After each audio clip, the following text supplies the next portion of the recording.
recognized. Senator De Vera Salamat. recognized. Salamat po, Mr. President. Mr. President, ginagalang kong mga kasama. With due respect sa mga may akda at taga-suporta ng resolusyong ito, nakatayo po ako dito para ipaliwanag yung aking boto ng no. Una po, sang-ayon ako na ang humanitarian considerations ay esensyal na bahagi ng hustisya. At tamang dapat makoncern tayo sa general welfare at dignidad ng lahat ng mga Pilipinong nasa ibang bansa, ng lahat ng ating mga nakatatanda, at ng lahat ng mga persons deprived of liberty. Pero Mr. President, hindi tayo nagdi-deal sa sufficient facts. Wala pong indikasyon na ang ICC ay nagpapabaya sa pagbantay sa kalusugan at kagalingan ng mga taong nasa kustodiya nila. May panayam rin po, ilang araw ang nakalilipas, kung saan sinabi ng pamilya ni former President Rodrigo Duterte na he is well, even jolly, at kaya pa ngang makipag-usap tungkol sa maraming topic, kasama ang politika, flood control, at love life.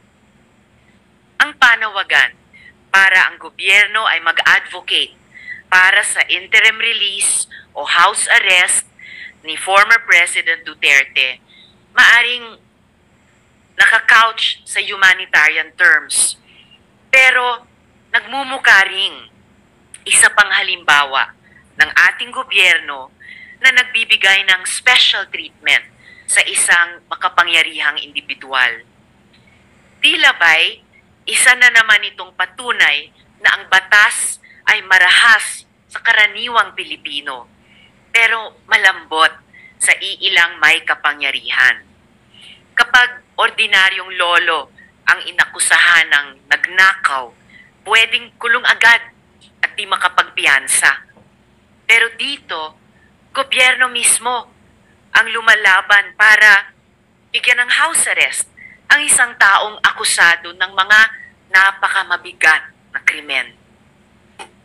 Totoo po na ang International Criminal Court mismo ay nakapag-grant ng interim release sa iilang exceptional circumstances.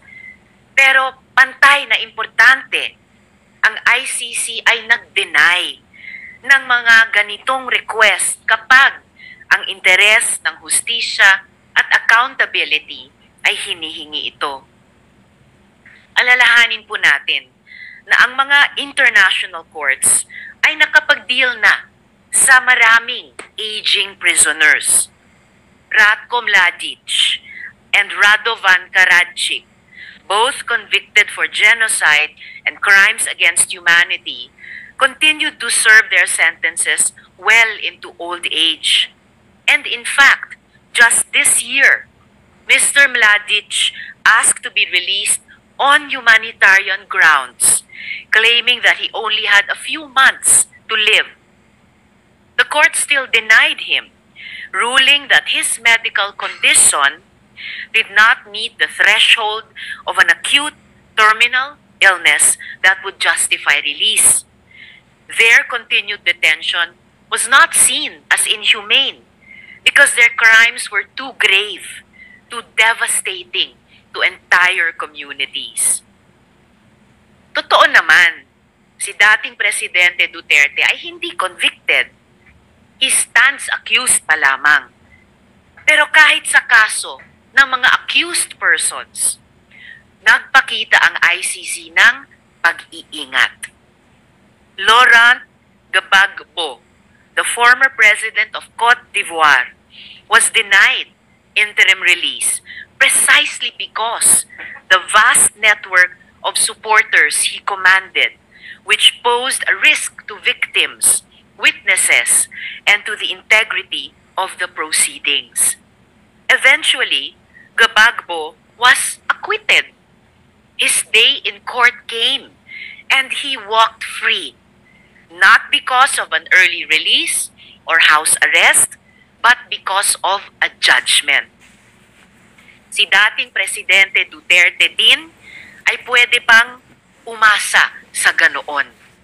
But the path there is through trial, not through early release or house arrest. Kung tunay ngang may sakit ang dating Pangulo, hindi ba't ang solusyon ay dalhin sila sa ospital sa The Hague, Netherlands, habang binibigyan ng angkop na tulong at suporta mula sa Philippine Embassy doon?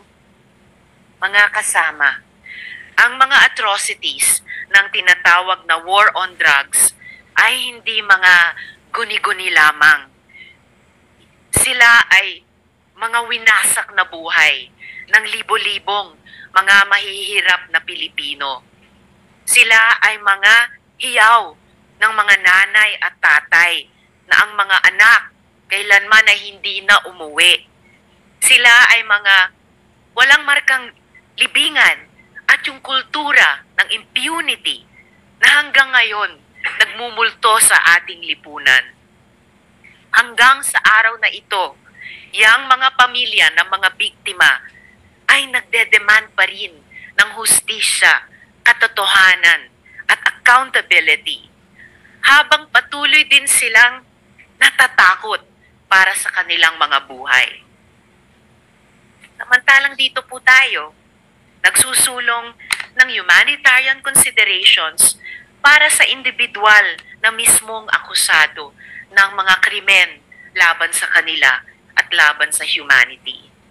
Noong 2016, sinabi ni Presidente Duterte na wala siyang pakialam sa human rights. At kahit iutos pa ang pagpatay, walang makakaaresto sa kanya. Immune siya dahil matanda na siya pagkatapos ng termino. Sabi niya, wala silang laban.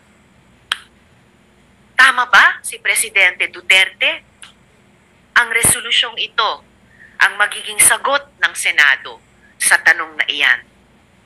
Alang-alang sa pagrespeto sa hustisya, fairness, at alaala nung ang mga buhay nila ay ninakaw at winasak.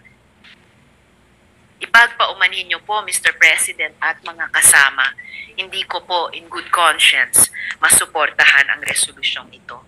Bumoboto po ako ng no. Salamat po, Mr. President.